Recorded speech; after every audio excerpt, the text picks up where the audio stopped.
if not for them, there wouldn't be a me in this equation. So I am fortunate that I have the people that I have there for sure.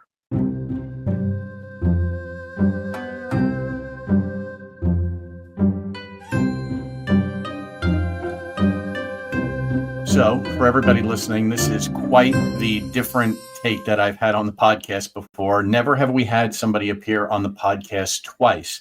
And this is definitely a first. And we have Travis from Millennium Games, who you may recall was on the podcast early on. Travis is actually involved in a new venture helping out another game store out in Minnesota called Gamezenter. Travis, thank you for doing this again. Thanks so much, Frank. I appreciate it. It's always good to be back. I'm so many episodes further now at this point too. You were definitely one of the originals early on in the very beginning, going back, I think come April, it'll be 2 years that I've been doing this. But yeah, it's feels like the last time we got on and did one of these was a long time ago. Yeah, I mean, that's a commendable run. Like, that's a lot of dedication and commitment to getting people on the show and doing it. You're on my Spotify reel, so it just goes through my podcast, and when a new one comes up, it alerts me, and I just listen to them. So yeah, there's been some good ones you've had on since me for sure. That it's been a good show. I appreciate that a lot. That means a lot coming from Yeah. you, especially somebody that's been in the industry for so long and knows it inside and out. And, with that in mind, like, what was the inkling to take upon another project of this magnitude when already having your own that you own? What drew you to wanting to do this? So, I mean, there's the challenge side of it. It's I had bought with my business partner Millennium from a guy who owned it for a little bit, and I managed the store for a while, and then this was sort of a new opportunity to sort of take a look at it and to try to decide if it was something that could I do this thing again, and what does that look like to go in and try to take a structure that's sort of already in place and be able to try to rebuild it and that sort of thing. So it was Chris and I have known each other for a long period of time. Chris Petersen, formerly from Fantasy Flight, that now owns Ghost Galaxy and Strange Stars and has a whole bunch of other ventures that he's involved with. We over the years had a really good relationship between a retailer and a publisher, and things with us were always we're good. We've had some really hard conversations over the years about decisions that Fantasy Flight made, and ultimately his decision to do certain things. But we were always able to sort of come to a common ground or a middle ground that said, okay, this makes business sense. I can understand that. And he was always very good about listening to the things that I was frustrated about, and then coming up with the reasoning and the understanding, and sort of moving forward in a way that says, I'm not going to love everything that's happening, but let's get down to business. And that's who he is as a person. That's the relationship that I have with him. So it was more the opportunity or the challenge to kind of take a look at seeing if this was something else that I could do, and if I had the time to be able to put into something that was as big as what Gamezenter could potentially be. And you know what else I find too quite impressive from your side of things, somebody that's achieved the success that you've had with your store. I know just from following, what you share online, that you're always helping out other stores and sharing your insights from it all. Was that the outside of the, the desire to try to see if you could do it again? Was it really going back to the roots of how you do really like helping people in this industry? That was definitely part of it. I think too, if I'm being honest, the provenance that Gamezenter has, I mean, it was Fantasy Flight Gamezenter before, and the halls that I'm walking in, that I'm retailing in right now, are the same halls that so many of the games that I sold and enjoyed were designed and developed in as well. It was Fantasy Flight's old game store studio. So there's an entire wall that they have sort of behind where they do their barista and their beer pouring and stuff, that's just pictures of covers of games that were designed in that building itself. And there's 100 different ones, everything from their version of Netrunner and Game of Thrones, and just the amount of people and the reverence that I have for the talent and the design of the design work that the people there did. And quite frankly, there's a good number of games that were designed inside of that building that my business wouldn't be what it is today if that wasn't happening. So it's sort of one of those things where, like, the capacity to be able to be in a space where all of those cool ideas was there. It reminds me of the time when after Yankee Stadium had closed and I got to walk around kind of the ghosts of Yankee Stadium. You could sort of feel that, and there was a little bit of that energy in that space as well. And it's a big giant store, just massive in size. So it was as much the challenge as it was, definitely trying to help out the folks in that area, because man, the amount of gamers and the amount of community in the Minnesota, the Twin Cities area is massive. There's a whole ton of stores in that area that are doing really good work with the communities that are there locally. But there's no shortage of people gaming too. Like Minnesota and St. Paul itself are just like bigger versions of Rochester. Our weather patterns are fairly similar.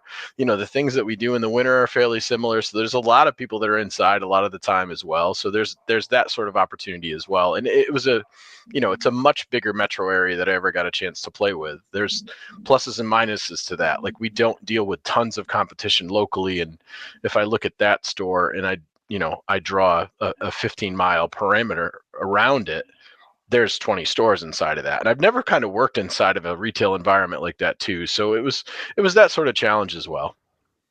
How often are you flying out to Minnesota to check out the store? And do you stay there like for months at a time ever? So there, if I can say this about most of my business career, if I could go and do it all over again, there's a bunch of adjustments that I would have made when I did it. I signed on to the contract to be the general manager of the space on August 15th. I was out there for 4 or 5 days then. If I had known then what I know now, I would have actually tried to do my best to be able to stay there for an entire month, get a bunch of things in place, get it to a better state, as opposed to doing what I've been doing, which is I fly out there usually the second or the third week of the month, and I'm there from either Wednesday night to Sunday afternoon or Thursday morning to Sunday afternoon, depending on how the flights go. I can get a direct from Buffalo, which is really nice. It's an hour drive for me to get up to Buffalo. It's a little bit cheaper. It's faster. I can get on the ground there faster. So I'm doing 4 to 5 days a week, or 4 to 5 days a month there. And that said, in December, I'm going to go out on a Monday and I'm leaving on a Sunday. I'll be there the entire week in December to sort of, make sure that I'm there to support their holiday needs that they have. And the luxury you have too, because then when you figure your own store being, not that it's on the back burner, but that you have enough employees, I'm sure that is there like a nerve-wracking feeling there, like being away from your own store while you're doing this? So I wouldn't have. So some things shifted with that business specifically as far as operational duties. When I got back from Gen Con this year, before I got into this agreement with Gamezenter, I had a conversation with my business partner about sort of divisional labor and what we were going to lean into and what we were going to do. And he was sort of going to more focus on the operational aspects of the personnel and that sort of thing, and the scheduling and employee benefits and stuff to do with the building and that sort of thing. And I was going to lean into just focusing on purchasing, working with the social media person that I have, and then dealing with events. So my focus was really going to be very much product centric, and his was going to be people centric as far as that goes. So when we got to the point where we sort of agreed to terms on what that sort of looked like, our next step was, I think we're at 46 employees now. Our next step was, it became very clear that we needed a general manager there. We have so many departments going on and stuff. So we were able to, a little over a month ago, install a person in a general manager role to sort of handle some of the training and to level the business up to the point where it wasn't just sort of department heads that sort of knew what was going on, but we needed somebody that had an overall understanding of everything so that they could sort of deploy the vision. And now that he's in place for that, that concern that I used to have about coming back and going there and stuff like that is sort of dissipated. And the nice thing about it is, a lot of times with the ordering and stuff, my ordering is the beginning of the week, and then I do another order, supplemental orders in the middle of the week. By the time the end of the week comes, it's sort of like, I've already set the circus up. The performers that I have as employees and the events and stuff, that stuff's all got to go. And then they're going to knock that thing down, and then I got to load it back up the following day. So the benefit of me being there on the weekend and stuff like that isn't as big as what it used to be, because I'm so much further removed from the counter and the customers than I was before. And are you like doing any operational things from a general manager standpoint while you're in New York, being the main owner of Millennium Games? Is there overlap there, or is it, do you dedicate stuff, your resources and your time to Gamezenter when you do make the trip out to Minnesota?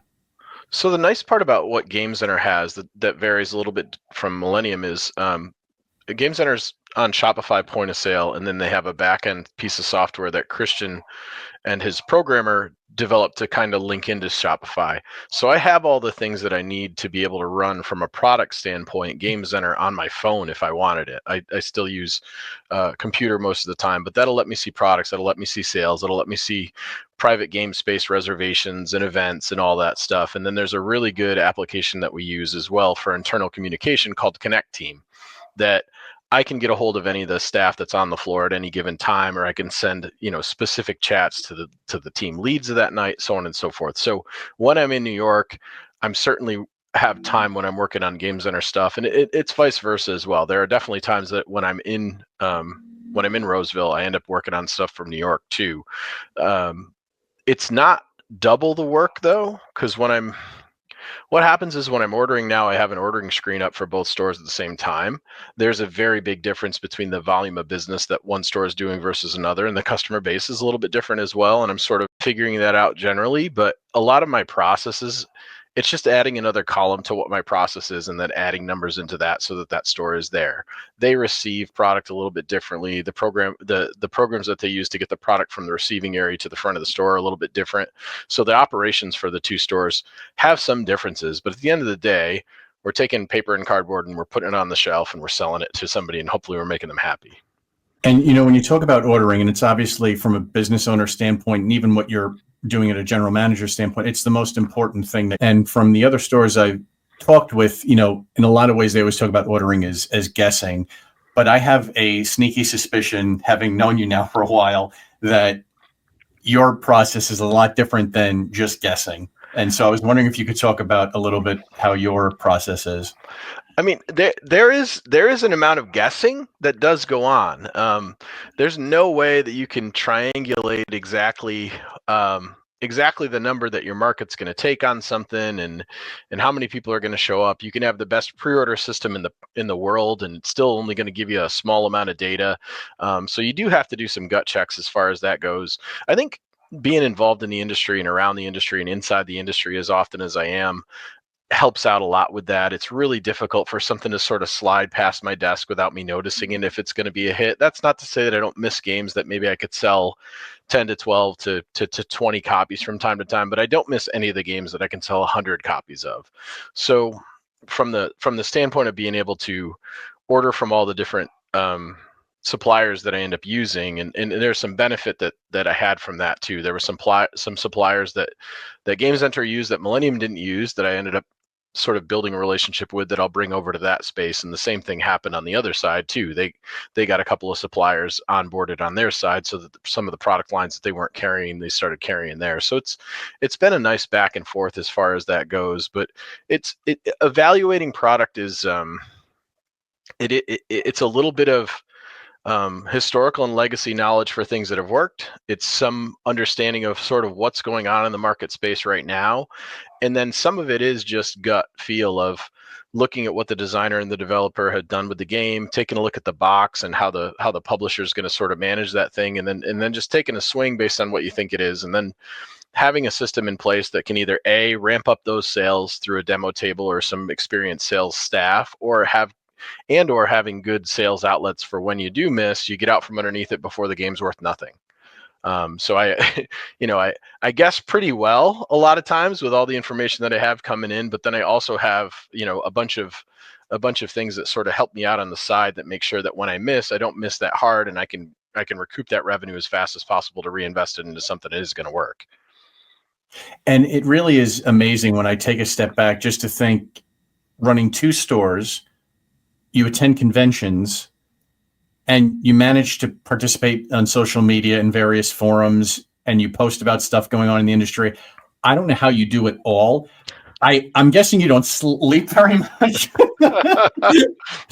You know what the trick is that I find is that people ask me all the time what my favorite game is, and honestly, my favorite game is Game Store Owner.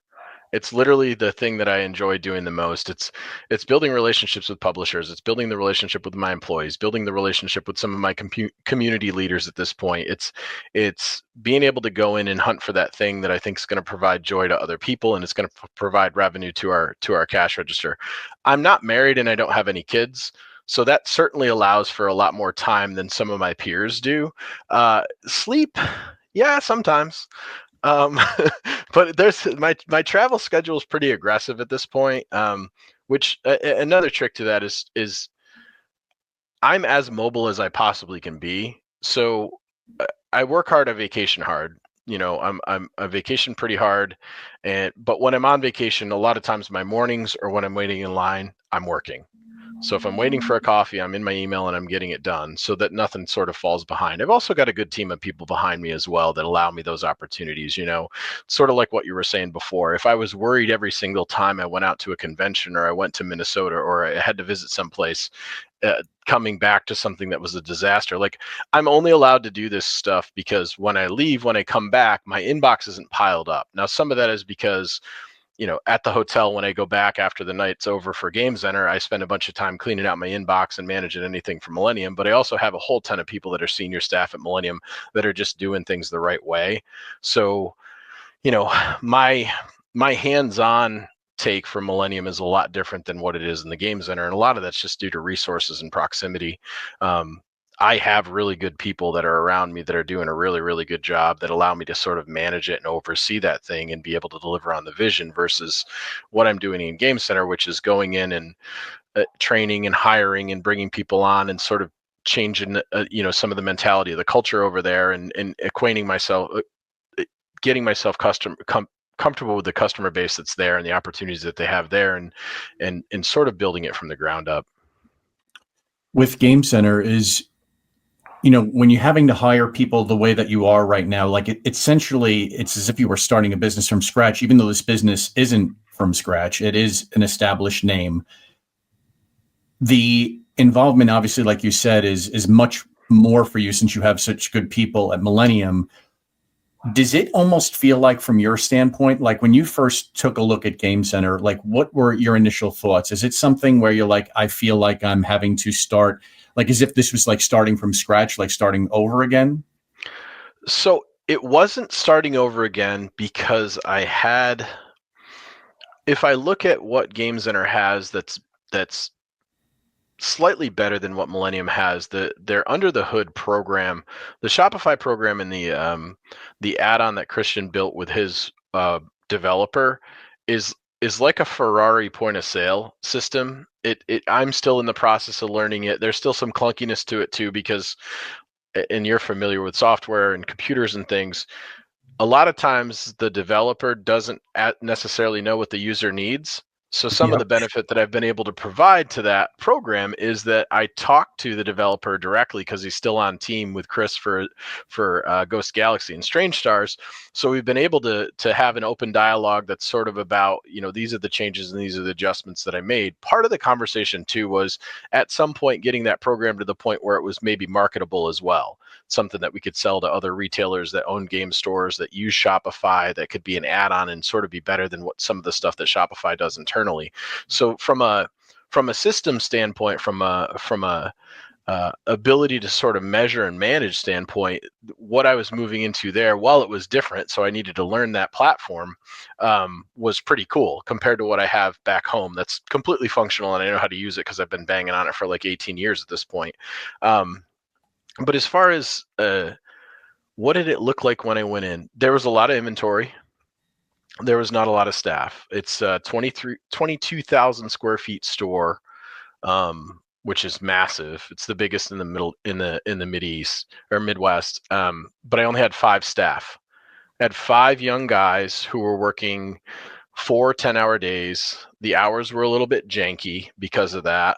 And if anybody called in, you were just hosed. Like they just didn't have the opportunity. And each of them had their own specialized roles. But what I know from customers coming in and trying to sell stuff, if you don't have dedicated time to spend on social media, putting up social media posts because you're supposed to be doing that while you're also supposed to be running the register, just time efficiency goes down a lot. So you look at the number of hours you need to do something, and it increases, or you have to do it in your downtime or something like that. It's really, really hard to do, as opposed to saying, you know what, twice a week for 4 hours a week in two different times, you've got dedicated social media time where you're not dealing with the customers whatsoever. You can work on getting those posts scheduled and get our event calendar coordinated and things like that. And they were just at the point where they were just, sort of treading water and trying to bail out. But there was a ton. When I say a ton, they probably had, when I started, they probably had more inventory on the floor in dollars than what I had on the floor at Millennium.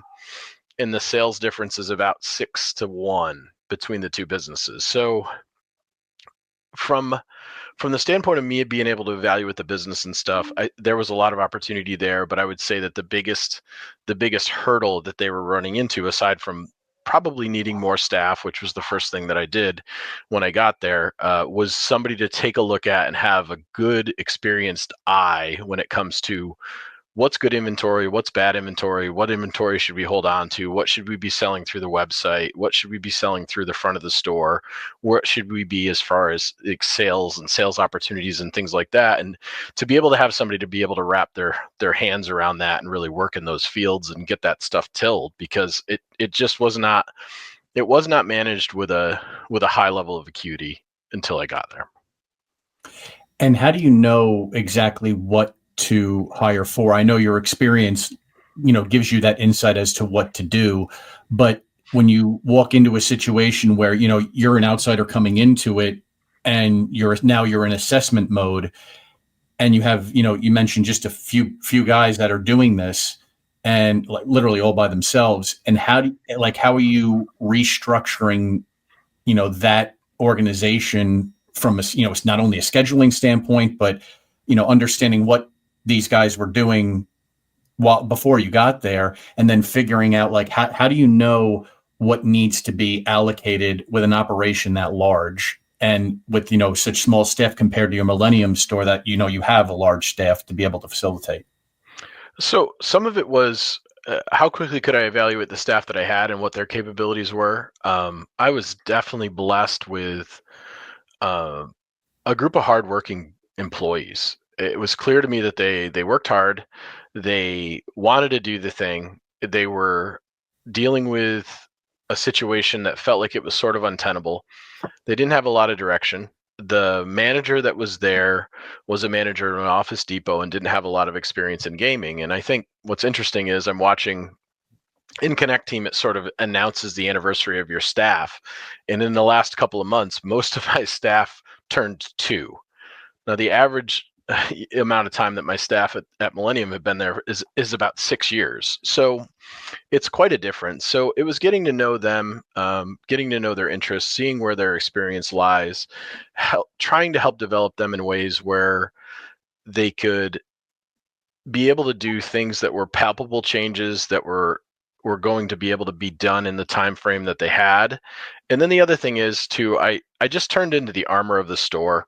So one of the first things I did was I left a chunk of my business cards with my personal cell phone on it. And I said, look, we've got a bunch of foundational changes that we need to do here in terms of the hours of operation and stuff like that.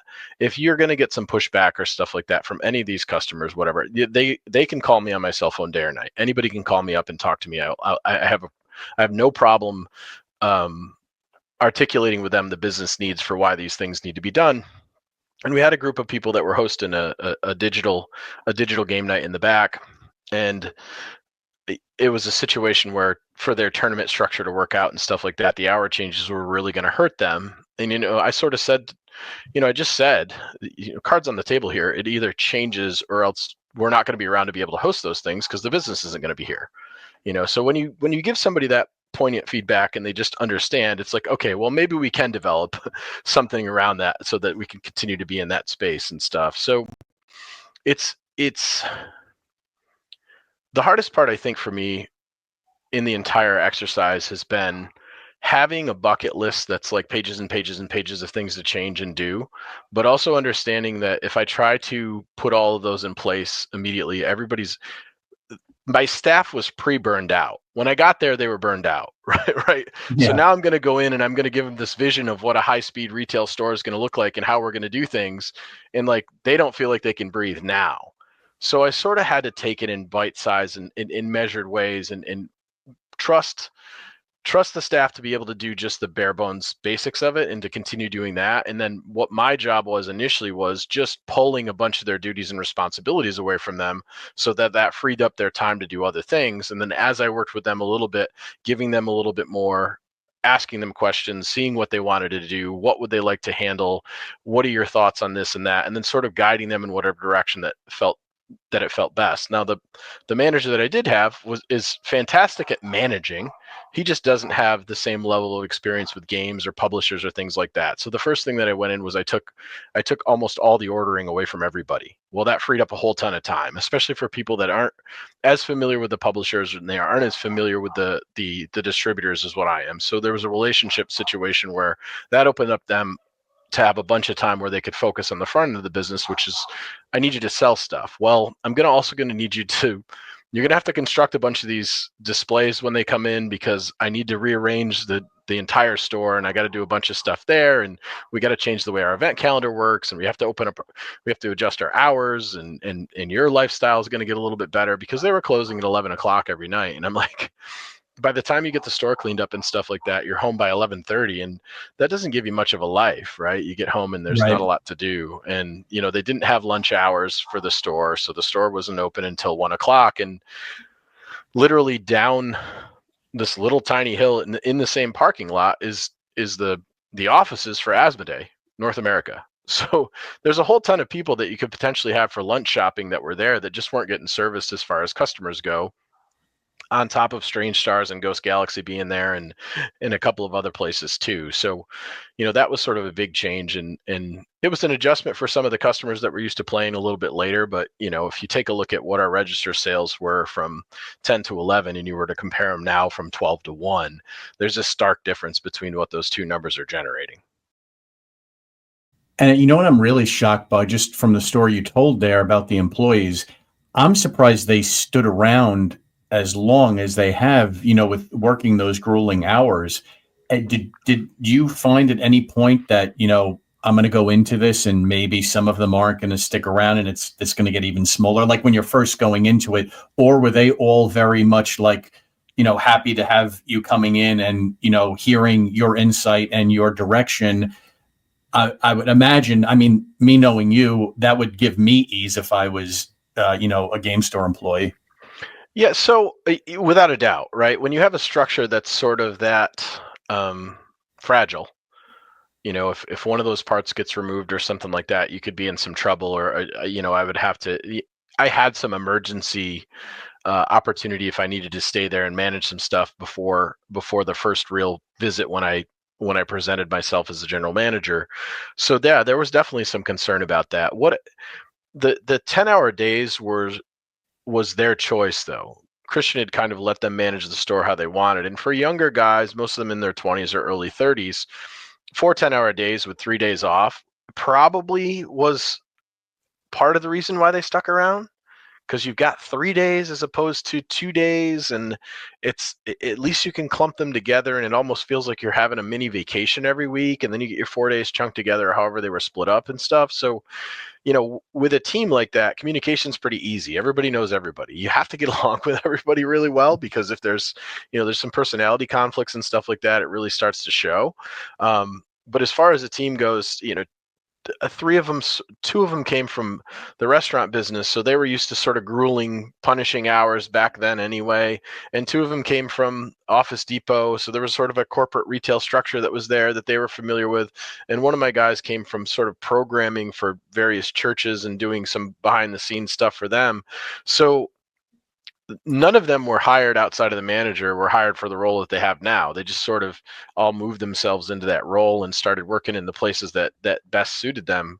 And when I got there, yeah, I mean, there was definitely, I think for the most part they were relieved, because a bunch of them on separate occasions came to me and said, it's nice to have somebody that has an idea of what's going on and really knows how to move this thing forward and can answer questions and understands what running a retail business looks like. Because if you don't have somebody there, even if you have somebody in proximity, like Chris had run the store before and different things like that, it's not the same as having, I don't know, whatever I'm up to now, 22, 23 years of doing this thing with this industry and the relationships that I have. It just makes everything smoother. Phone calls and emails aren't as difficult or challenging for me as it is for somebody else with less experience when it comes to certain things being, something you want more of, or you want, you're worried about product allocations, or you're worried about being able to get this high level tournament. And, a lot of times you don't know the people to talk to about that, and somebody else can kind of come in and take that off your plate.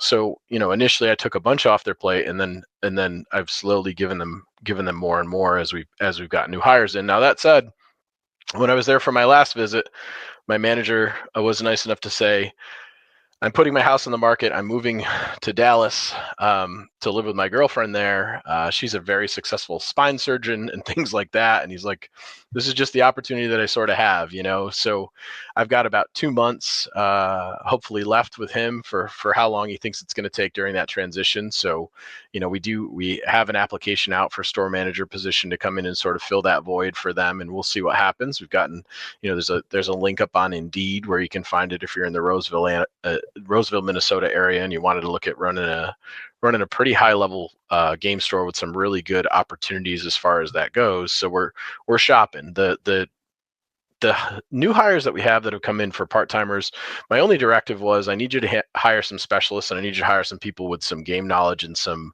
enthusiasm towards games.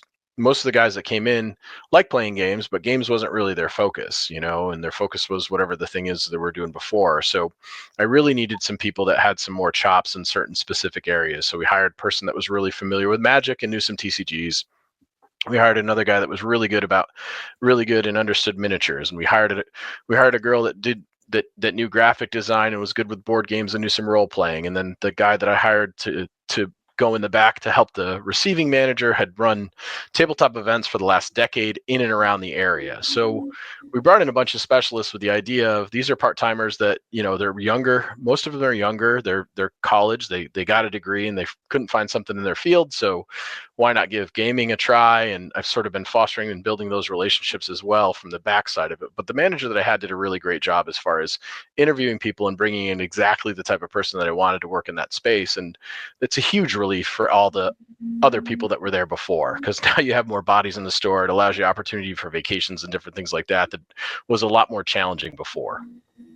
How many people, Travis, are you looking to eventually have operating this store? Like, what would be an ideal number, do you think, to have it like humming along like Millennium Games does? So it's hard to say, because the departments and the opportunities are very different. So in Millennium, a giant focus of what we do is TCGs. We've got 5 of the Roca sorters. We have a pretty intense back end as far as processing CCG orders, and our front end is really focused on CCGs and things like that. So there's probably 15 to 20 of that 46 employees that we have that are dealing specifically with just cards.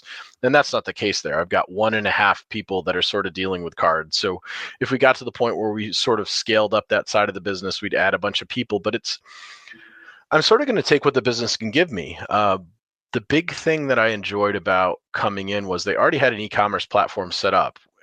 As of right now, we're still building our web store for Millennium, and that should be up and running in the next couple of weeks or so.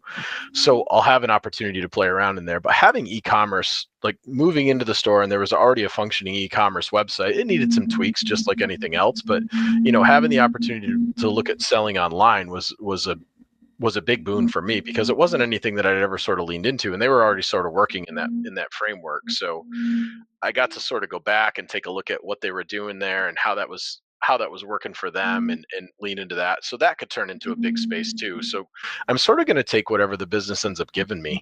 I mean, in an ideal space, I don't know. I hate to say I wouldn't want to be above 20 employees ever again, because it gets really, it starts to get harder at that point as far as communication and departments and breakdown and, human resources and insurance and all kinds of stuff that comes along with that. But I don't know. The store at some point could be just as big as Millennium. I've got the square footage to be able to do that. And the event space that they have is so much bigger than what we have in Millennium too. So there's a bunch of real opportunities in that space as well.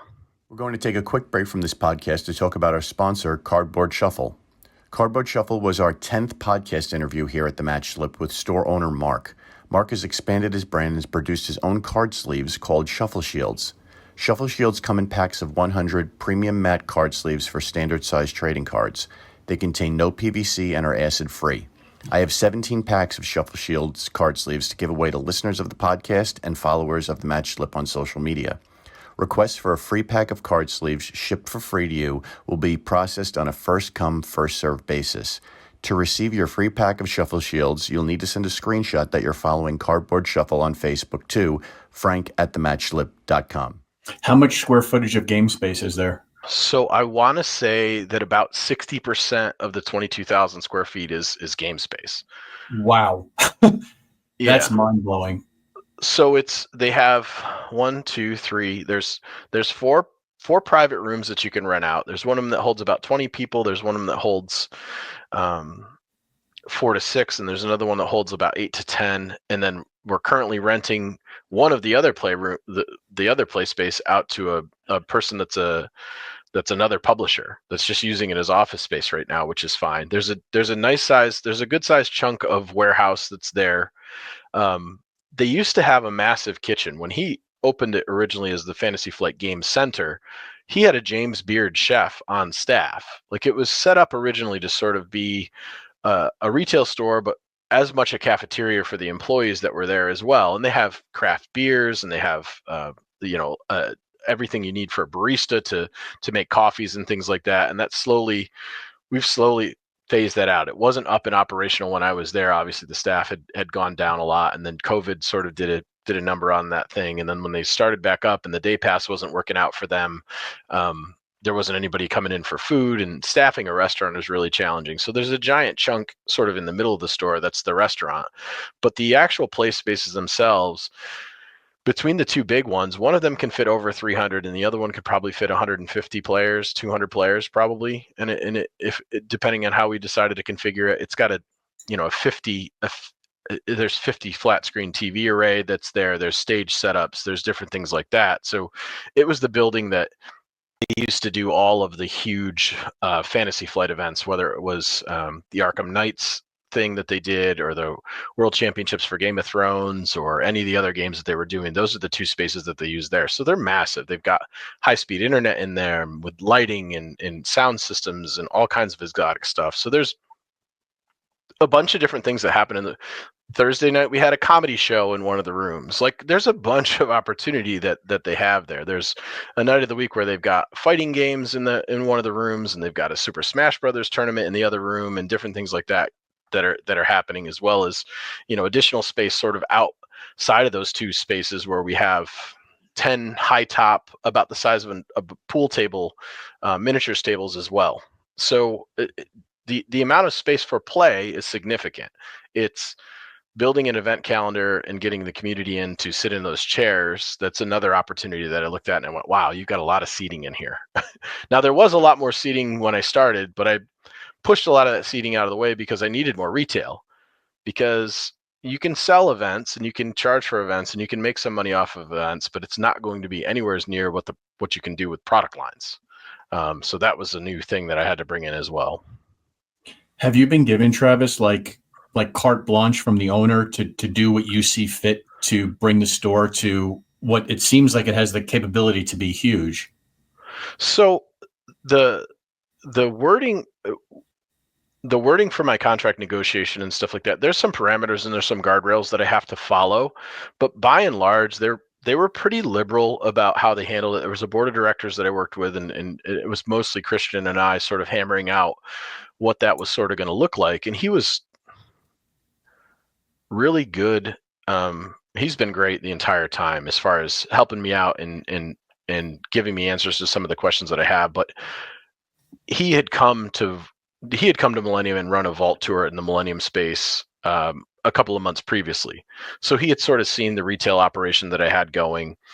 beforehand. And we had sort of talked about this opportunity a couple of Gen Cons ago, but he wasn't really ready to pull the trigger and that sort of thing, because he was moving into sort of a different phase in what he was doing with his career with the other publishing companies that he was sort of managing and what he wanted to do for projects.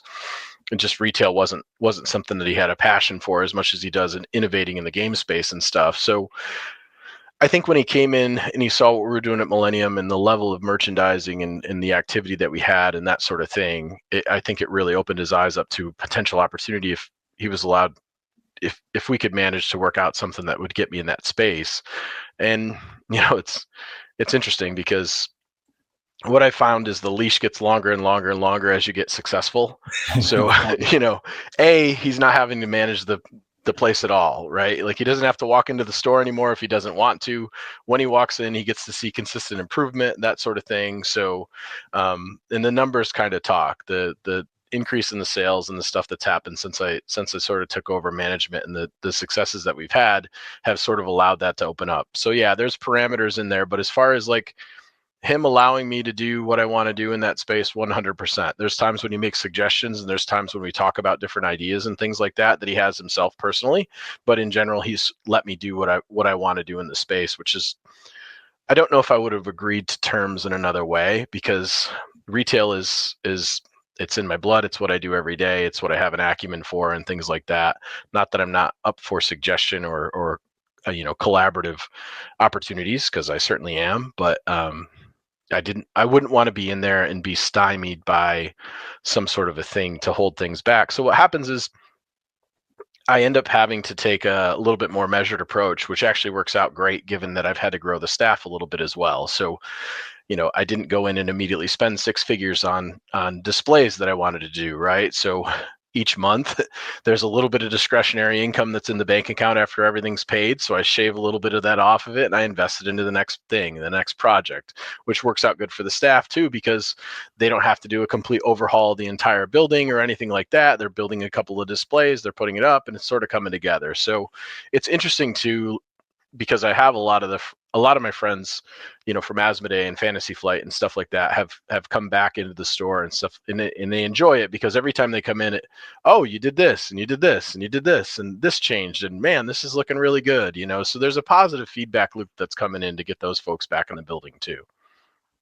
That's excellent. And what you mentioned merchandising, and is that still something you want to expand out the store more with, outside of what you already did? Because I know you mentioned you took some of the game space, you moved some of that aside so that you can add in more merchandising. Do you want to continue building out upon that, or is it at a spot right now with the growth you've seen thus far that you're happy with it, or do you see increasing that further? So I think there's two things that are going on in the store. There's the perception that the store has from the local community from what the store was, and I think there are opportunities to get some more eyeballs into the store. And I think the other side of that too is the opportunity for brand new people that have never been in to come in to see sort of maybe a different product mix, a different product assortment, a little bit wider focus on the number of people that are coming in there. When I started there at the store, if you walked into the store and you were a gamer, they probably had what you need. They had a great miniature section. They had a really nice board game section. They had a reasonable card game section. They had a nice role playing section. But if you were somebody that was new to the game industry and you were a family and you were looking for things that are a little bit more family oriented or kids oriented or that sort of thing, or what I would kind of call gamer adjacent, there wasn't a lot of opportunity for you. They didn't have a bunch of plush. They didn't have, there weren't any of the Asian pop culture stuff that we were sort of working with in Millennium and things like that. So a lot of it is sort of just trying to see what the market is going to do. I did sort of a loop of some of the local stores in the area to get an idea of what the layouts were and what their product lines were before I decided to bring some stuff in. I think there's definitely opportunity for new stuff in that space, and some of it's just going to have to do with bringing bodies in. We have these giant event spaces, but there's not, I still have more events on my event calendar at Millennium than I do at the Gamezenter, even though I have, 1/3 as much spaces that I could possibly seat. So, that's on me to sort of work with the event coordinator and work with the local communities to get more to get more events on the calendar to drive more bodies in. It's also advertising. There's nobody really driving I have one person that's sort of working on social media, but it's not like he has a marketing background or anything like that. So there's some training that has to be done as far as that goes. And there's probably some contract work that I have to do to bring more eyeballs into the social media space that they don't really have now. But it's one of those things where it has to be sort of measured growth. There's 100,000 things that I want to do. That where my energy enthusiasm comes from is because there's so much opportunity to do things and to level up things, that every single time I touch something over there, it feels better. So there's a lot of incentive and a lot of motivation that I get from that, because when I change something around, there's immediate results. It's pretty quick. I have a staff that's completely on board and bought in. They understand the deal, and That's huge. they listen to what I'm saying, and they're happy that the situation is the way that it is. At times there's some personality conflicts, but that's every place you work anyway. Yeah. And that's sort of just figuring out what you have for people and where you're going to go as far as that goes. But in general, nowhere's near its final product. And I say that because I feel like every month when I go in, I'm just changing something up and moving some things around and stuff. So, we're going to set the table to hopefully get it so that it's nice and leveled off and it's good and full for Black Friday. We'll make a big push through the holidays, and then we'll see what we start 2025 with next year as far as that goes. I did put somebody in charge of merchandising in the artistic approach, and sort of started laying the groundwork down for what our displays should look like, the strategy we should be using as far as that goes, and got him educated in that way. And there'll be some back and forth that we'll have as far as that goes, because there's technical know-how for it, which not a lot of people in the world have. And then there's the artistic end of it. That's the creative part of it that you sort of just understand and explore as you go. And then there's understanding your market and what they want to see on your displays when you decide to build them. So I can't give somebody a 300 level course right out of the gates. Like, I got to start with some low-hanging fruit, build some successes, have some opportunities, see what they have, get some pictures. What does a picture look like? Hey, can we tweak this? Can we move this thing around? But I would say the benefit to them is I think they all feel more successful as well. There's more people coming into the store for sure. Our sales numbers are up pretty significantly. There's more people coming in and interacting and talking with them, and that's as much about them. I'm as good as they are at the end of the day. It doesn't matter how smart I am. I can't do everything in the business, and I can't apply all those things to every customer coming in. So, if not for them, there wouldn't be a me in this equation. So I am fortunate that I have the people that I have there for sure. Did you feel at all like when you're entering into this business, granted you've been in the industry a long time, trying to figure out the local community there that you alluded to, and obviously having Millennium Games as your reference point of what your hometown community is like, is it a difficult transition now trying to figure out a new state's local community, like almost like coming from an outsider, coming into a new area and trying to feel that out? How do you go about figuring out what to do? Can you borrow things from Millennium, or is it you have to retarget your knowledge to that particular area? I mean, you would think from a simplistic standpoint, gaming is gaming. You want to find gamers, you're going to find them, but I'm sure it's more nuanced than that. Yeah, it certainly is. I mean, I could open a store across the street from Millennium, and what the customers want there would be different than Millennium, as odd as that sounds. And a lot of times people don't realize it. Yeah, it's the products, and yeah, it's what the publishers are making that sort of decides what people are playing, but it's as much the employees and the customers that do that as well, right? So there's games that are definitely more popular in Gamezenter and in Minnesota than they are in Rochester Millennium. So sort of digging in and understanding what that is. But I spend a lot of time at night doing research. So I'll take a look at, the different markets in the area and what I have available to myself, and I'll draw sort of a 20-mile radius, and I'll see what I hit in there. And then, I will go on the other stores in the area, social media. I'll take a look at what they're doing there. I'll take a look at what their event calendars look like. There's usually pictures of their products and stuff like that. And occasionally I'll set up and I'll do a visit to go in there to sort of look at what they're doing and things. Not because I'm trying to rip off any ideas or anything like that, but I just want to get a general look of the land or lay of the land as far as what people are doing and what they've leaned into and what are their opportunities. What I found out early on is that Flesh and Blood was sort of a really difficult thing to sort of do anything with at Gamezenter, because there's like 20 stores in the area that have Flesh and Blood communities. There's a massive Flesh and Blood community in there, but it's sort of like when I was telling the story about comic books at Millennium. When I started, I tried to sell Batman and Walking Dead and so on and so forth. And, the thing that I did the best at was Squirrel Girl #1. Well, because everybody already had a place where they were buying Batman and Walking Dead, and nobody had a place where they were buying Squirrel Girl because it was Squirrel Girl #1. So looking at the stuff that they did historically, and they had good opportunities with taking a look sort of at the regional event calendar as it is to put some pieces together and to figure out what days of the week are going to be best for us to run certain games because we're not on top of other game stores. There's some technical aspect towards that as well. I want to get to the point where it's like Millennium, where I don't really pay attention to what anybody else does, where we're sort of the inertia and they sort of fall in line based on what our event calendar looks like. And we may get there or we may not. There's some long-standing stores that are in the area. I mean, we're a 5-minute drive to the Source, which I think is probably the oldest game store in the Roseville area, and they've got a really nice product selection and an impressive store and good employees over there and loyal customers and things. And they're fine-tuned from an inventory standpoint, almost the opposite of what we are. Now, what we have over them is we have a massive play space. Their play space is pretty small, and they don't lean into it nearly as much, and they sort of can't lean into it as much because of the way their square footage is. So they're a different mindset, and they have a lot more manga and that sort of thing than what we do as well. So the fact that two really good game stores have been able to survive within 5 minutes of each other and do a good job with both sides of the customers, it says a lot about what the opportunity is the overall broad market space for what Minneapolis, St. Paul area has to do. And I know you talked about getting the people in for events like that. That's also something that you're working on trying to figure out from that standpoint. How does that measure up to, because I know the merchandise is a big thing, and then the events can kind of feed into that, because obviously, like you mentioned, the merchandising is the moneymaker at the end of the day, and the events, not that it's secondary, but it's obviously in a lot of cases you hear stores like, oh, the entry is $5, but that all goes back into price support. There's really no money made there. When factoring that in mind, how do you build out the event aspect of things when that may have been an area where the store was having its difficulties? So it's interesting because, when I look at the event space at Millennium, our goal was always to make sure that the entries itself made enough profit to take care of the cost of having that event space. So at Millennium, it's not only the square footage and the heat and all the operations that go into that, it's the prize support. And it's also, we have a specific person that's just at the event kiosk every night of the week, sort of directing people and letting them know. So that person's payroll every single night of the week has to be factored into those costs as well.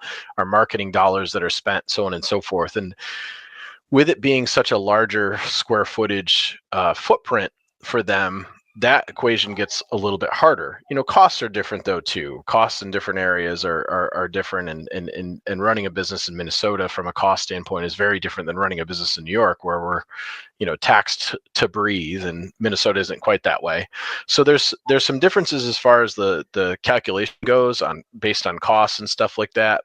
Initially, it was sort of a thing where I had to talk with the events coordinator and I had to explain to them how to sort of break down the way that we should be costing our events to begin with, and what that should look like, and how we're going to distribute prize support. And that's a change to the local community as well. If they were used to being overpriced supported because they were trying to bring people in, then that's got to go away, because we have to be able to open the doors. And if people were used to being underpriced supported, they embrace that because it's like, okay, cool.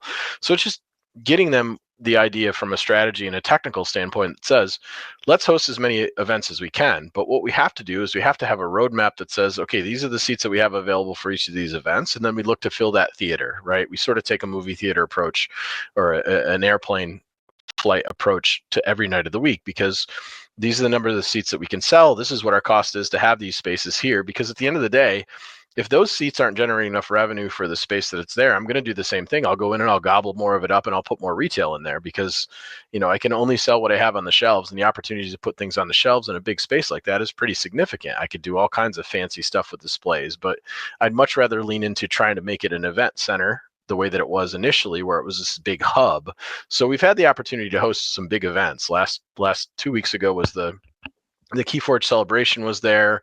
And then 2 weeks before that, we had the Song of Ice and Fire World Championships.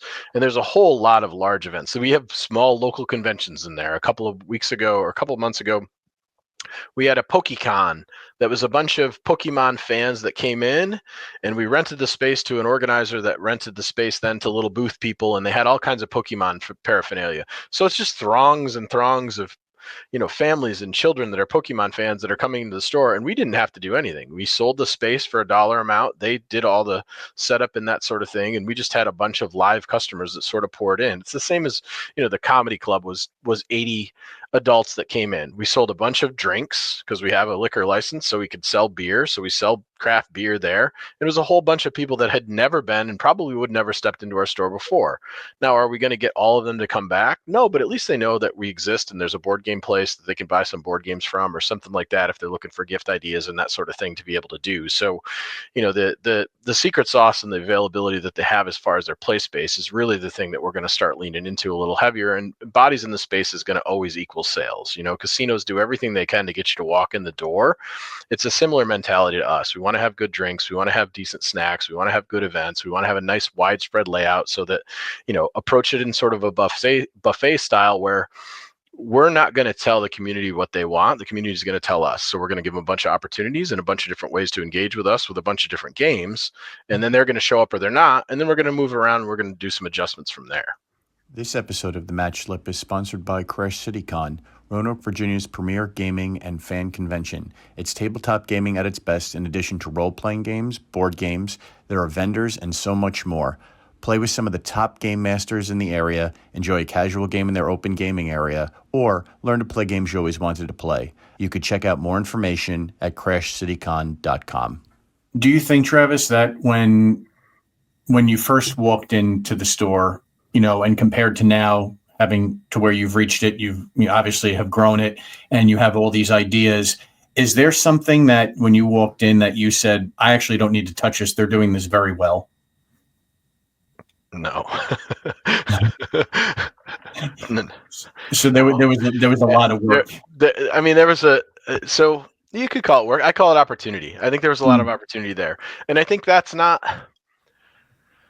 if any of the employees that are there, past or current, were to listen to this, that's not a knock on what they were doing, given what they had for resources and availability, right? There's only so much you can do with so many people behind the counter, with the time that they had to be able to do it and the acumen they had towards being able to grow that sort of thing. So with regard to looking at, there was a time, the beginning of the year, this year, where a bunch of part-timers were let go based on sort of the dollars and cents of the business. And this was sort of the core 5 people that were left. Given what they had for people to run a business that size, I'm blown away that they were able to run it as well as they did during the period of time that they were doing it before I got there. Because, and I said, one of my staff at Millennium asked me how things are going. And I was just honest about it. I'm like, I don't know how the building is still standing, given, what they had for people to sort of do the work there. And you can look at everything and you can say, well, sales dropped off this much, but sales are going to drop off that much if you don't have enough customer service to be able to provide to people. A lot of times people ask, how do I increase sales a certain day of the week? I don't have a lot of people. And a lot of times my first suggestion is to hire somebody else for that day, which sounds silly. It's like, well, I want to increase my sales for Sunday, but I should hire another person. It doesn't make a lot of sense. And it depends. Are you able to service all the people that come in and be able to give them expert advice and be able to line them up with products each of those days that they're there? Or is it something where, if you realistically look at yourself, you're sort of stuck at the TCG counter with binders all day, dealing with people that are maybe Pokemon players or stuff like that, and there's 6 to 8 to 10 people a day, every hour, that come in, and they're not getting this kind of customer service that they should have, that you can convert those into sales. Well, for an average employee, if they can sell $30 or $40 at a board game in an hour, that probably covers the cost of what they're making for their part-time hourly rate. Anything above that is just icing on the cake, and it's more development and things like that. So, I don't think there was anything that they weren't necessarily doing. There wasn't anything that was going on that was damaging the business. It's just the capabilities that they had, given the resources that they had available to them from a human side of things, wasn't tenable to see any real growth. The growth would come in spurts, right? Like, they got Star Wars Unlimited just like everybody else did. They sold Star Wars Unlimited really, really well, and it did great. And they could have sold as much of it as they possibly could have gotten, the same way that every other store could. So if you look at that line item on their ledger, it looks really good. But it wasn't because they did anything special with it. They just happened to have supply of something that everybody wanted supply of, and they sold it. and they just, sometimes you just can't know what you don't know. So I think there were opportunities in all the categories to be able to do something a little bit different. And I mean, there were some decisions that I made that I'm sure there are some people there that are not happy with, right? Like one of the first things that we sort of got rid of due to the space and what we needed to do for some adjustments for some retail was the board game library.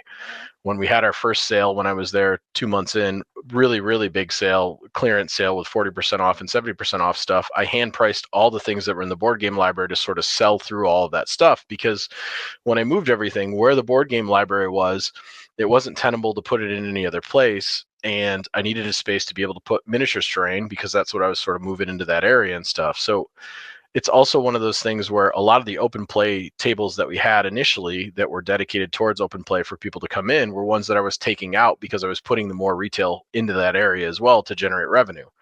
And yes, having bodies in your space playing games gives you the opportunity to potentially make some money by selling them drinks or selling them games or anything like that. But I don't have a social contract with them that says in order to be in this space, you have to pay me X. So there's plenty of people, and we still don't, it's not the Millennium model. It's not a pay to play model. They tried the pay to play model and it was disastrous for them. And, the community there revolted. And I think a lot of that has to do with just the sheer volume of other stores that were in the area. They weren't really allowed to do that. And they didn't have a good reasoning. Like we did sort of coming off of the pandemic and stuff. So it was definitely a harder time for them to sort of convert when it came to that sort of thing. So there have definitely been some adjustments that I made. I'm positive some people like to play until 11 o'clock every night of the week, but the reality of it is the money that we were making during that time didn't support being open that time. And, having the additional hour in the morning has definitely been a big benefit for us compared to what it was before. What are the hours at this point in time when you look at what they currently were and how you mentioned you maneuvered them a little bit? Did you model it off of Millennium, the time frame wise, or nope? It's still not. My preference would be at some point to get the store to the place where we were using similar hours to what Millennium's running. But right now we're noon to 10. Most weekdays, and then the weekend's a little bit different. I think Saturday we close a little bit earlier than that, and Sunday we close a little bit earlier than that as well. But that said, if we have these bigger events, which a lot of times we do, I think our hours are still 7 on Saturday. We will stay past that to accommodate and facilitate events that are going on. But the reality of it is, even if I look at Millennium, we're 10 to 10 Monday through Saturday, and 10 to 6 10 to 6 this time of year on Sunday. If I look at our sales from 7:30 to 10 o'clock, they're not fantastic during that period of time.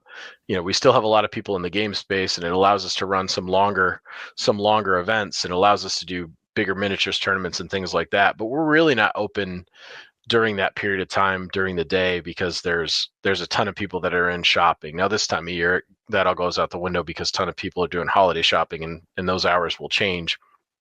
But them closing at 7 on Sunday or on Saturday was just as much, it had a lot to do with the staff and what the staff had available. So they were used to 10-hour shifts. Well, I didn't want to change them away from 10-hour shifts when I first came in, because that's going to sort of disrupt the lifestyle that they have and so on and so forth. But now we've moved to 8-hour shifts, because a 10-hour retail shift is it can be brutal. And your last 2 hours of a retail shift, a lot of times you're dealing with engaging with more of the public. And that's a time when you want to have energy. You don't want to be drained. You don't want to be run down from what you had done the hours before and stuff. So now we've had to adjust some of the employee scheduling and things like that to line up a little bit better. But having some part-time staff allows us to do that as well. So overall, we've made some adjustments. The 12 o'clock hour is a little bit better. I'd like to at some point get that down to 11 o'clock, because I think even at 12 o'clock, I'm missing some lunch hour traffic that is, to me, is very important. I think a lot of times people leave their jobs and they do their lunch hour shopping, and sometimes they just wander through. But the amount of comeback sales that we get later in the evening when they come back from lunch, when they're headed home and they're grabbing the game off the shelf that they browsed and they shopped for during that period of time when they just needed to get out of their cubicles or get out of the way, is pretty significant. You're describing me. There you go. 100. There you go. 100%. Right. Everybody needs to get out for a little bit. You wander around the game store. There's cool stuff to look at all the time. And then you're like, you know what? On my way home, I'll stop in. A lot of times they don't even realize there's an event going on or something like that. And it's like, holy cow. Okay. I've got, a couple of hours tonight that I can come in and I can check out Lorcana or whatever they happen to be running for a demo that night. And that that time of day is pretty critical. Travis, you have a unique ability to just really foresee where things should go, to grow a business in this space. Was it always, I mean, obviously nothing's easy when it comes to business, but did you from just early on, did you just realize it was just something you had a knack for, or did that knowledge and that just knowing what will work, was that just something just like anything else, like over time? I don't read a ton. I listen to a ton of podcasts, but I don't read a ton. I do some audiobooks from time to time.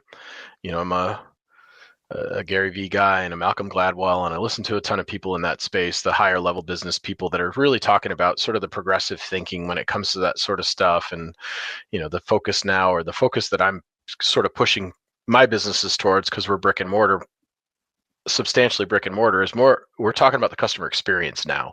How can I provide more of a customer experience? Like, how do I Disneyfy what I'm trying to do in my store in a way where they can come in and everybody can come in and they can get the thing that they need, and it feels genuine, and it feels like what we're doing is caring about the community and giving them a place to kind of, take a break from their day to day or whatever's going on the TV or that sort of thing, and give them the relief that they need to be able to help and to have fun.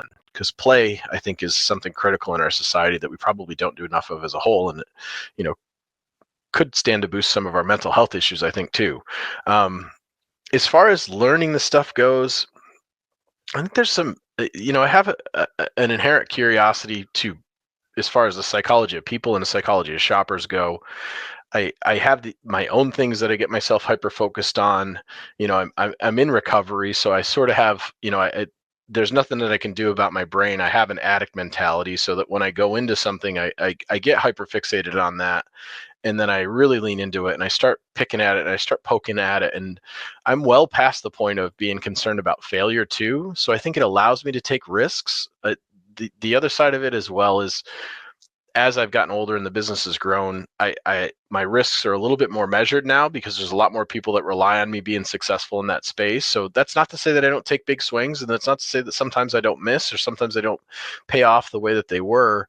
But I think it understanding the bells and the whistles and the inside and the guts of it, from being close to it, and seeing what works and being able to sort of turn on a dime, is certainly a nice skill set to have. My business partner that I work with is sort of different in that way, in that he likes to have things a certain way and likes to be regimented about stuff. And it's not that he can't change, but what happened early on in our business relationship was, I had to get him up to speed, because he's a little bit more on the operational side and a little bit less into the, like, what's going on in the gaming world and the industry there. So what would happen is, we'd come to consensus on something, and then a couple of months down the road, I'd take a look at what other people were doing, or other things that were changing, and I'd say, listen, we got to 180 that entire thing, and it would drive him nuts initially, because he hadn't spent all the time listening to and looking at and watching the things that I was watching. And he's like, wait a minute, I thought we were doing this. And that can be pretty unnerving. Like, people are not used to adjusting and changing with that sort of speed. And there's concern. And I think, for me, it's being diligent about making sure that I'm as focused on making sure that my successes can't be bigger successes, or not falling back on my successes as factual things. Checking my own success is just as important as my failures. Checking my failures is easy. I look at the thing and I go, okay, this thing didn't work. We obviously have to approach this in a different way, or I got to move it. Taking a look at something that worked and going, could it have worked better, or should I be doing something different even though it worked better? That's a lot harder skill set to tend to have. But if you're going to innovate, that's where you got to be. Right? Because otherwise we'd be wandering around and nothing would ever get better than what it was before, because good enough sometimes is just fine for plenty of people out there, but it's not it's not the headspace that I like to be in. Absolutely. And the thing I noticed, though, like, because you clearly wouldn't have taken on another store if this wasn't fun for you. This is clearly fun for you. Oh, without a doubt. Yeah. I mean, it's I said early on after I graduated high school, I said I'm going to find something I really like, and I'm going to try to be the best in the world at it. And college was a nice social experiment for me, but not something that I got a piece of paper saying that I'm brilliant or a genius in. So it's something that I could dig my teeth into. It's something that I had passion for and that I cared about, that I ended up being relatively good at, and it was something that came pretty easy for me in terms of having the ability to recognize things that are good and quality. And even if it was something that the rest of the zeitgeist said, I don't really want to push into that thing, me saying, I think it's going to be matter and it's going to be successful, and sort of, some of the ability to influence in that space has certainly come from that. It's, your batting average goes up and people allow you a little bit more license and stuff like that to sort of shape some of the projects that they're doing. So that's been a benefit as well.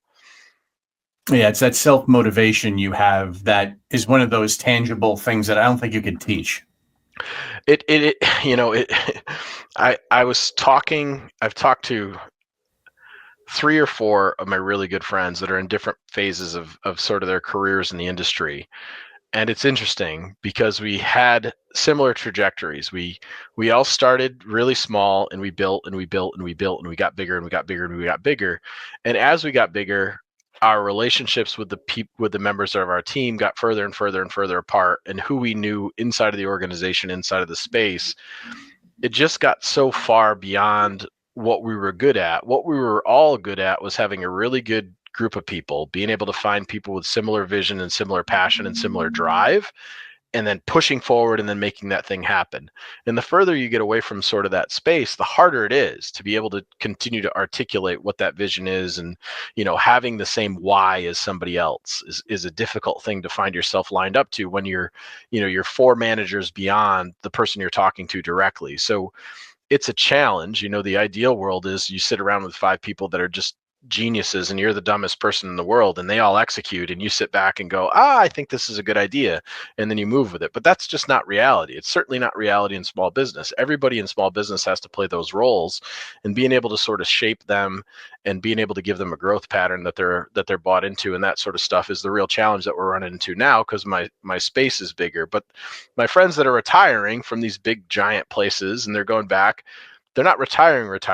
They're starting additional companies, but they want to get back to what it felt like when it was sort of just 3 or 4 of them sitting around in a room trying to create something special and spin that up, rather than having these companies with hundreds of employees and stuff, because it's outside of the wheelhouse. And if you don't have somebody that's great at managing personnel, and you're not necessarily that person and you're more of a visionary, things get rougher and harder, and you get caught into the human element of what people are in the middle of that. And it's hard because humanity will slow down your vision a lot of times, for better or for worse. They're the reason for and the solution to the entire equation. When it comes to that sort of stuff, you need those people, but everybody that you have that's going along doesn't necessarily understand or have the same drive or the same loyalty or the same methodology as you do. And it's harder when you add more people to be able to get that. Like, I completely understand why there's things like the Google campus and the Amazon campus and that sort of stuff, and how they're sort of training towards a culture, because that's what it's about. But you have to sift through so many people, and the amount of work and the hours and the time that you spend mentoring and doing that sort of stuff. And then you get to the end and you're like, man, that was a great asset, but now they're moving on and it's not a good fit now. Or they were an amazing asset before, and the company has either expanded past them and they haven't been able to get in there and level up. And whether that's my responsibility as an owner to not be able to give them enough educational opportunities to do that, or their responsibility as an employee to not be curious enough to want to do more, I think there's culpability on both people's ends there. So this general manager being hired in to sort of do that and put those systems in place for me now has really been a godsend, because it's allowed me to go back into the lab and be able to do the stuff that I'm good at, which is moving the business forward in an innovative way that makes it special. And almost to cap it off with my final question here, with making the business special, what are some future things you're looking at doing for Gamezenter? Gamezenter's got a lot of opportunity. Like I said, the being able to play with a metro market like St. Paul and Minnesota. Nothing against Rochester. Rochester's been a fantastic community for me. They are the reason why I am where I am. The customers and the employees that I've been able to work with, and the publishers as well. they're as much of a reason why I'm here as any of my thinking. And without them, I wouldn't be anything. But just looking at that metro area and the opportunity there is so big. And the sky's really the limit. They're a big giant store. There's a bunch of reasonably sized stores and good stores that are focused in on other things. It's slowly sort of putting our flag in the sand and saying, you know what, we're going to be the best in this area on this, and being able to put the personnel in place and be able to provide the product and the events that people need to be able to feel that way. And that expertise is something that we're sort of building. So it's sort of a slow growth sort of thing. But there's other business models that could potentially go in there and work as well. The e-commerce side of it is in a good space, but it could certainly be better. There's definitely nights of the week that we don't lean into our private play space as much as we could. Up the street a little bit is another business called Elevate that's focused on sort of VR and things like that. There's a whole bunch of collaborative business opportunities that we can get involved with other companies to sort of help them out as well. Recently, we were Asmodee reached out and said, hey, we'd like to host a Star Wars Unlimited Set 3 draft, but we wanted to make it sort of a retail thing. Is it okay if we rent out one of your spaces and we bring in a bunch of retailers from the area to sort of host the event and to be able to do some education? So having that opportunity is amazing. And without the space, I'm not allowed to be able to do that. That said, the technical end of it and the reporting end of it, the platform that Christian built is fantastic, and I'm just starting to scratch the surface. So we'll get better and better and better at that from an operational standpoint too. And there'll be more products and different things to sell. Like, I've just started to put some of the spice on the spice rack there, right? It's just a little bit measured at a time. But again, I had this big inventory that's a lot of stuff that's not high moving product that I've got to sell that down, and I have to do it in a measured way. So, fast forward 12 months from now, it'll be a very, very different looking business than what it is now, hopefully in good ways all around. And we'll get some new hires in there and a store manager in there that wants to drive the ship as much as I do, and then things will get a lot better. I can't wait to see what you do with it. I mean, when I found out that this was something you were doing, I was very excited to hear about it. And we've completed, Travis, round 2 I know. of our interviews. There it is, Frank. Thanks so much. I appreciate the opportunity all the time to come on and to talk to the folks that listen to your stuff. I think when we first met and we talked about what your goal and what your vision here was, it was a commendable one, because I think there's a lot of opportunity in that space. But even what I find out on my own YouTube channel and stuff like that, it's still the niche of a niche of a niche. Oh yeah, it's such a small segment that you're talking to that's plugged in, and there's not a lot of pop opportunities that come in and go, oh yes, all of a sudden the focus is going to be on game stores and people running businesses in the game industry. It's not nearly as sexy as the digital world and that sort of stuff. Here we are with tabletops and things like that. So it's a small segment. So to continue to be at it and to do the work that you're doing is really, really commendable. I appreciate that a lot, Travis. Yeah, I've definitely learned that it's a brick by brick building. Every now and again, I'll get somebody reaching out to me that's new to finding out about the show, and they like it or they're shocked by it. And they're like, oh, I remember somebody on Instagram said, oh, what podcast is this? Like, it was a short that I shared and they didn't realize it was an actual full blown podcast. Oh, yeah. So it really is like when people say, oh, what's your podcast about? And you share it, it really goes deeper than just, oh, it's a podcast about interviewing game store owners. It goes so deep because you're really sub-niching in an already small niche. Oh, 100%.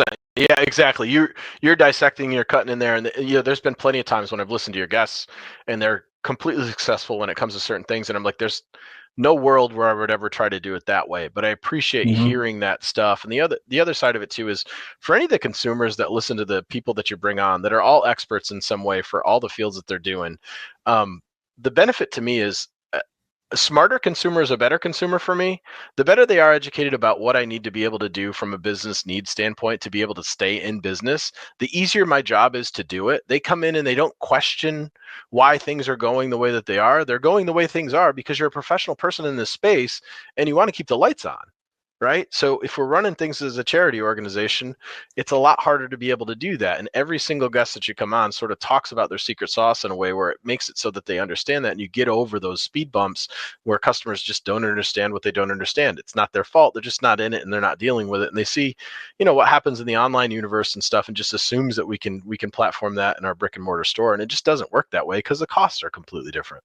Yep, exactly. And that's you hit the nail on the head why I wanted to do this. And I guess maybe my business background from when I was in college helped me understand it more, but it was one of those things I really wanted to shed a light on for people, whether you were interested in starting a store on your own, or if you, like you were alluding to there, like not understanding, like, why does this product cost X when I see it on Amazon for this? And there's reasons for why you're seeing that. So yeah, that was always the reason I wanted to do this. And I'm glad to have somebody like you come on twice to, continue sharing that insight.